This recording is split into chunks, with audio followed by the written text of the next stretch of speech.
adik Resa.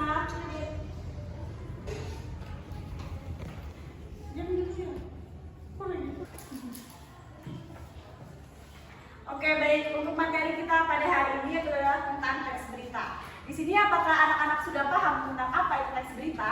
Belum. Oke, baik.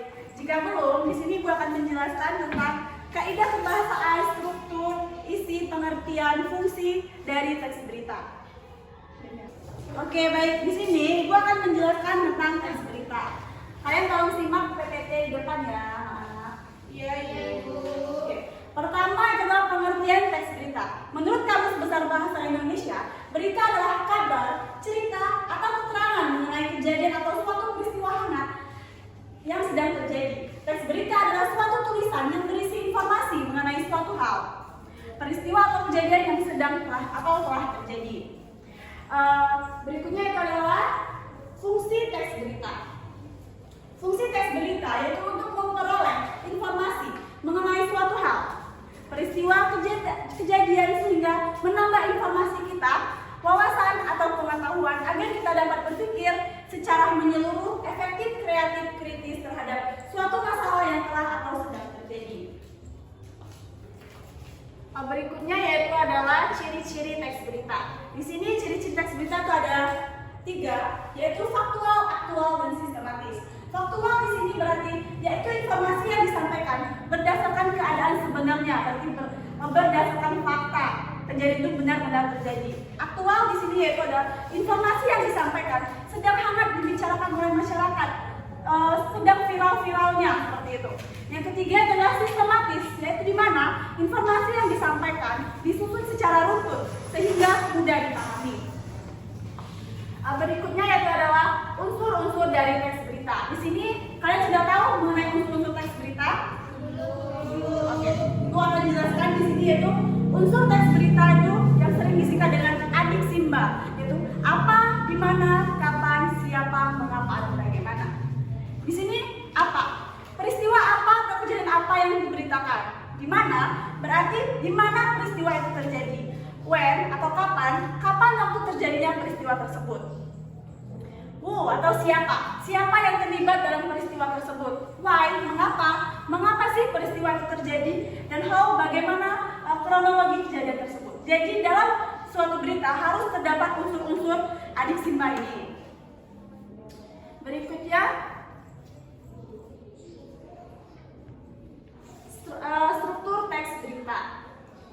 Di sini struktur teks berita itu ada 4. Yang pertama adalah kepala berita, yang kedua adalah teras atau led berita, yang ketiga adalah tubuh berita, dan yang terakhir adalah ekor berita.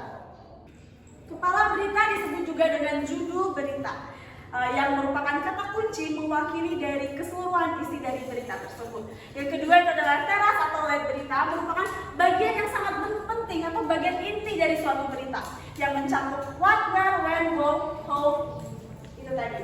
Yang ketiga adalah tubuh berita.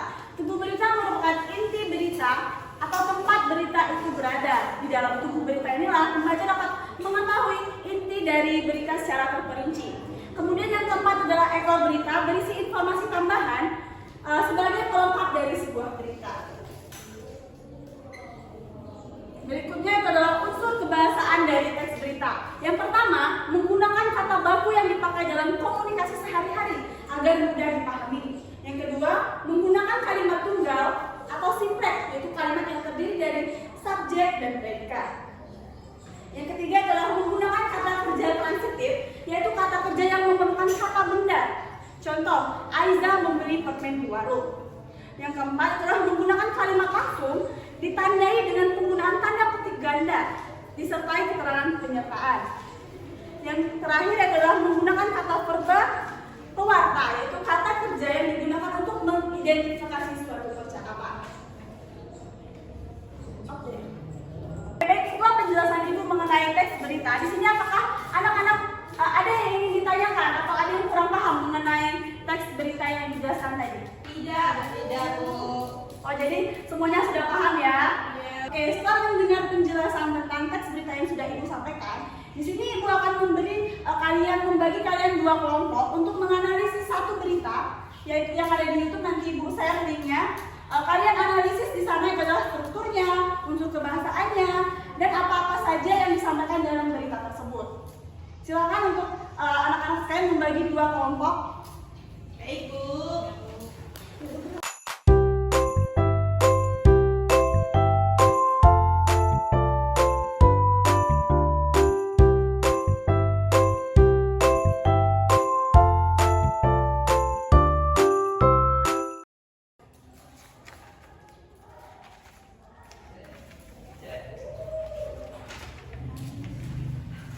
Oke, Bu telah mengkoreksi hasil analisis kalian tentang berita yang Ibu berikan tadi. Sepertinya kalian semua sudah paham ya tentang ciri-ciri berita, fungsi berita, unsur-unsur berita, dan struktur-struktur dari berita. Oke, baik. Selesai sudah pembelajaran kita pada hari ini. Untuk minggu depan yaitu adalah materi kita tentang tes deskripsi. Jadi di sini Ibu harap kalian sebelum sampai di kelas kalian sudah membaca terlebih dahulu tentang apa itu tes deskripsi dan bagaimana itu tes deskripsi. Bisa dimengerti anak-anak? Bisa, Bu. Oke, Bu tutup pembelajaran kita pada pagi hari ini dengan membaca lafaz hamdalah. Alhamdulillah.